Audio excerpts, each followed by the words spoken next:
Llega la peor música, la banda de sonido de los incendios, que además viene con, es 4D porque viene con aroma, viene con olor. Si acá de rebote llega un resabio del humo y nos hace arder los ojos y nos molesta, imagínense a la gente que vive ahí. Eso es lo que vamos a contar, lo va a contar Fernanda, que vive en Villa Constitución, que nos parece a nosotros siempre que vemos los informes es, bueno, pasa allá en el Delta del Paraná. Bueno, la idea fue preguntar a ver y que nos mostrara, de hecho lo van a ver en los videos que armó Manu Rey, las imágenes de cómo viven, cómo es salir a la puerta de tu casa cuando de repente están quemando pastizales y pastizales. Y la pregunta de este TP es, ¿qué pasa después del fuego? ¿Qué pasa en las islas? Esto es lo que ocurre ahora en el Delta del Paraná. Ya son más de 10 días con fuegos constantes. La noticia se repite una y otra vez. Le sigue que se precisa urgente una ley de humedales, se reclama al Ministerio de Ambiente que actúe y a la justicia que castigue. Pero ¿qué pasa en el Delta cuando el fuego se apaga? El ganado es trasladado a la isla. Para que el ganado se pueda sostener en la isla, es necesario tener pasturas. Y para eso se queman estas zonas del humedal a medida que se va trayendo más ganado. Fernanda del Carlo vive en Villa Constitución, en el taco de la provincia de Santa Fe, 50 kilómetros al sur de Rosario. Fernanda convive con el humo. Estos territorios que antes estaban llenos de agua, que eran como un gran sistema venoso de arroyos y de río, ahora son grandes territorios secos, con diferente vegetación, muy combustible. Según el SENASA, el Servicio Nacional de Sanidad y Calidad Agroalimentario, solo en los últimos 5 años la cantidad de ganado en las islas creció casi un 50%. Esto, en la medida en que siga avanzando, va a dejar de ser un humedal y va a ser una pampa. El boom de la soja en los años 90 significó un cambio del modelo agrícola argentino, un gran ingreso de dólares, pero a la vez un enorme problema. Hay un solo suelo para vacas y cultivo. Entonces la soja desplazó al ganado hacia las islas. Es lo que llaman la pamperización del delta. El avance de la frontera agrícola ganadera en el humedal viene de hace muchísimos años. No se está quemando hace 3 años, se está quemando hace 20. ¿Qué es lo que cambió ahora? Lo que pasa es que esta invasión, este acceso por goteo, en los últimos años parece haberse desmadrado. Lo decía así el ministro de Ambiente y Desarrollo Sostenible, Juan Cabandier. En vez de esperar a que renueve naturalmente las pasturas o conformarse con la superficie de pastoreo para el ganado, queman pajonales, queman pasturas para renovar antes de las lluvias de primavera. Los humedales son grandes reservorios de agua dulce y grandes mitigadores del efecto del cambio climático. Cuando hay inundaciones, trabajan como esponjas, porque absorben el agua de las lluvias y las crecientes de los ríos. Según la CONAE, la Comisión Nacional de Actividades Espaciales, casi 100.000 hectáreas ya se quemaron en las islas del Delta del Paraná. Tengo 68 años y nunca en mi vida vi esto tan salvaje con la fauna, con la naturaleza. Es una locura, no se puede respirar, te hace mal el cuerpo. Las quemas no son una práctica nueva. Las comunidades originarias quemaba un sector de su región para lo que se llamaba limpiar, poder visibilizar territorios, etcétera, etcétera. Esta era controlada, se pensaba las condiciones de viento, se pensaba dónde había agua para que ese cortafuego natural funcione. Lo que Fernanda ve ahora está completamente asociado a prendo fuego todo y traigo vaca, o sea, no hay mucho que analizar. Estamos asfixiados. Así amanecimos con el humo hoy, dicen los vecinos de San Pedro. Cubierto de humo casi en su totalidad. El Delta del Paraná le incumbe a 3 provincias: Santa Fe, Entre Ríos y Buenos Aires. Y hay una ley que les cabe a las 3. La Ley de Protección Ambiental para Control de Actividades de Quemas. Que indica que no se puede llevar adelante ninguna actividad de quema en todo el territorio nacional sin tener previamente la debida autorización de la autoridad local competente. Lo dice Ana Di Pangracio, de la Fundación Ambiente y Recursos Naturales. Quien infrinja la ley puede recibir multas o perder autorizaciones que tenía. Pero siempre destacamos que cuando interviene la justicia es porque ya ha habido daño ambiental y generalmente asociado a eso viene el tener que invertir muchísimo dinero en restaurar el daño ocasionado al ambiente. Aunque Fernández y los vecinos denuncian, los gobiernos se tiran la pelota. Algunos dicen que la culpa es de Entre Ríos porque sucede en territorio entrerriano, pero dicen también que hay empresarios que llevan ganado desde Santa Fe a Rosario. Empiezan con estas mezclas de las jurisdicciones y las personas, los ciudadanos, quedamos atrapados en el medio de estas discusiones que son eternas. Las organizaciones ambientalistas hacen hincapié en que no todo depende de la justicia. Le reclaman al Ministerio de Ambiente y a las autoridades ambientales de Entre Ríos, Santa Fe y Buenos Aires Que dialoguen, que coordinen trabajo entre ellas. Ese espacio de diálogo ya existe desde el 2008, cuando se dio otra gran crisis de incendio. Se llama PIECAS, Plan Integral Estratégico para la Conservación y Aprovechamiento Sostenible en el Delta del Paraná. Para avanzar en una gestión territorial conjunta. Para Nadia Boscarol, bióloga, coordinadora de políticas de Fundación Humedales, es una buena idea y desde entonces hubo avances intermitentes, con un largo silencio entre 2015 y 2019. Actualmente hay una reactivación con un reglamento para un comité interjurisdiccional, pero los avances territoriales, la verdad es que son pocos. Si bien la bajante histórica del río Paraná y las sequías tienen su parte en esta crisis, según el Servicio Nacional del Manejo del Fuego, el 95% de los incendios son intencionales. En la búsqueda de culpables, se puso el foco en la titularidad de las tierras. ¿Quiénes son los dueños? Pero la dinámica de un incendio tiene una peculiaridad, y es la dificultad de saber quién y dónde inició el fuego. El hecho que una persona sea la titular de la tierra no la hace per se responsable de la quema, ¿no?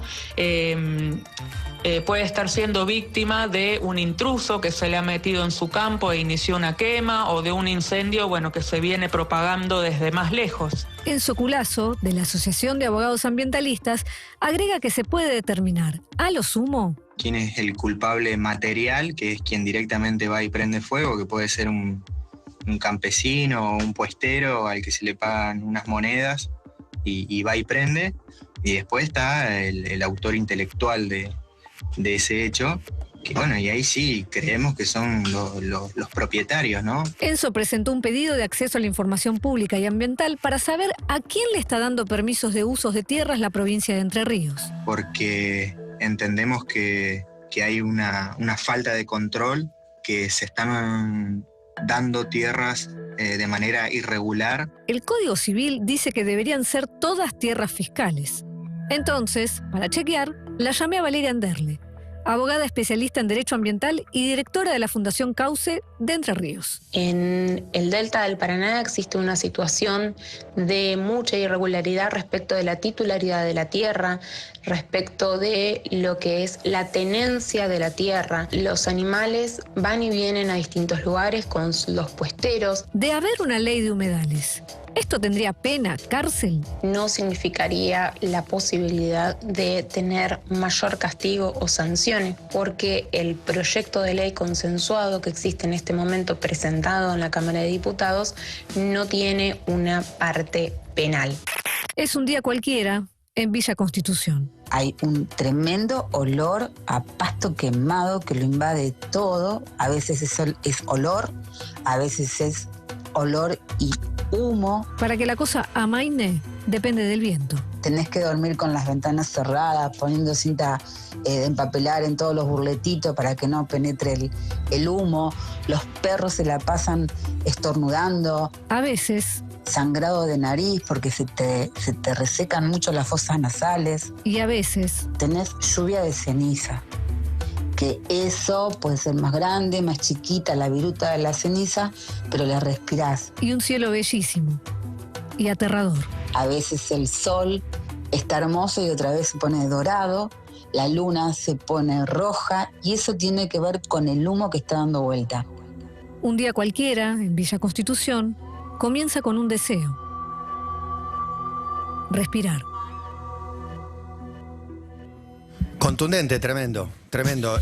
Anoté suelo combustible, hace 20 años que existe, pero ahora se siente más que nunca, las descripciones, el sufrimiento de los animales y la idea de que vivimos en el mismo lugar, los que no les importa nada y lo queman, los que les importa mucho y los que lo sufren. Estamos todos en el mismo lugar. Esta ley de humedales que ahora está en discusión y que probablemente quede cajoneada como suele suceder, odio ser tan pesimista, pero digo, es una versión que se va retocando de todas las leyes de humedales que se presentaron y fueron cajoneadas desde aproximadamente 2008, aproximadamente con esos proyectos de la izquierda, en algún momento muy impulsados por Pino Solanas y demás. Me preocupa esta cuestión de que no incluye una parte penal, porque claro, en una lógica, intentando apelar a cierto sentido común, una persona, un empresario que quema tierras, mata animales, pone en riesgo la vida de personas y altera el ecosistema, mínimamente son 4 debería, delitos. Sí, delitos. Debería tener algún tipo de pena, no puede ser. También preocupa la carta esta de poder pasarse responsabilidades tan fácilmente. Claro. O desligarse en realidad. Es el gran problema y es que están Entre Ríos, Buenos Aires y Santa Fe. Y en Villa Constitución viven esto, tipo,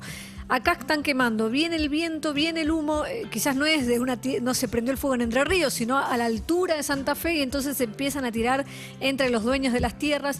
Es muy complejo y en cuanto a las penalidades, por eso también era poner el foco en esto. Una ley de humedales lo que nos va a dar es la protección de los humedales y sobre todo saber qué tipo de humedales hay, hacer un raconto, un censo y protegerlos de acuerdo y cada provincia hacerse cargo de cómo proteger a ese humedal. Por otro lado, lo que dicen que falta es, estamos llegando siempre tarde. Cuando se incendia, el gasto que hay económico en cuanto a movilizar aviones, hidrantes, el riesgo de los bomberos entrando ahí es muy complicado. Esa tierra es muy difícil de acceder también. Pero estamos ya gastando mucha guita en el post. Entonces, lo que están diciendo es que haya una previa en el territorio, que haya gente presente, torres de control, que tiene que ver, pero también lo que esto desnuda, este informe, es que la mayoría de las tierras en el Delta, todas, debieran ser fiscales. Si hay tierras privadas es porque en el Estado en algún momento se les cedió alguna titularidad que no es correcta y no está bien.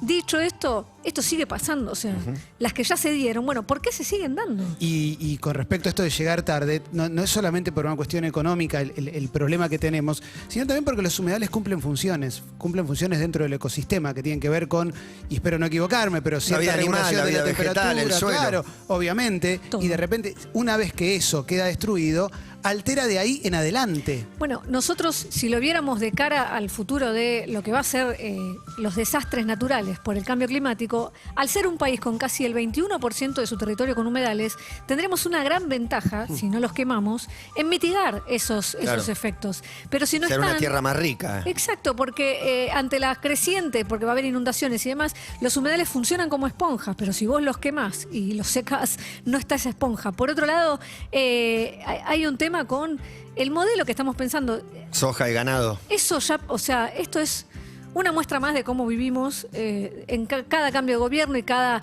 escenario. En los 90, más cerca de los 2000, estalló el boom de la soja y para eso habría que meter soja en el suelo donde estaban las vacas. Entonces, la ganadería se mueve, la soja no se negocia.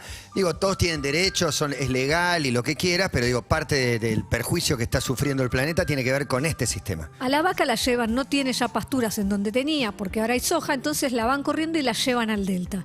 Y una cosa es que haya 3 vacas por hectárea y otra cosa es que haya 25. Y ni hablar en los incendios lo que pasa con los animales autóctonos que mueren prendido fuego. No, y es clarísimo también lo que explicaba de cómo funciona como esponja. Pensando también, lo vemos en cualquier documental y decimos, mirá esto para el futuro, qué importante no está pensando ahora. Bueno, tenés una reventaja porque tenés el 20% de tu territorio que podría funcionar como esponja, pero si lo quemás vas a tener cada vez menos. Y va a ser una pampa. No, estaba leyendo algunas cosas con respecto a los humedales, las funciones que tienen, mitigan el cambio climático, absorben del dióxido de carbono de la atmósfera, rellenan acuíferos, los acuíferos de agua subterránea, de donde se saca agua potable. Digo, las consecuencias que tiene todo esto son gigantescas. Lo preocupante también es que ya las estamos viendo. Las estamos viendo constantemente. Sí. Todos los días hay una alarma con respecto a esto. ¿Verdad? Y la mirada que suele haber, sobre todo muchas veces, de los progresismos, que son los que uno supone que deberían abrazar esto, es ambientalismo bobo. Porque después tienen al CEO de alguna empresa que está metida en esto, auspiciando sus programas. Para canales. cerrar, en el caso del Delta del Paraná está asociado directamente a la ganadería, porque una vez que se apaga el fuego llegan las cabezas de ganado. En otros casos de otros humedales, lo que surge es el emprendimiento inmobiliario, que es secar el humedal y poner ahí un country o un barrio privado, y lo que empieza a pasar es que se inunda alrededor. ¿Por qué? Porque ese humedal ya no está absorbiendo. O aparece la fauna autóctona. En otro lado. Exacto. Bien, interesante y siempre vigente y muy presente aquí en Todo Pasa, el tema de la ley de humedales, del daño al ecosistema y de los incendios en el delta con graves consecuencias. Nos queda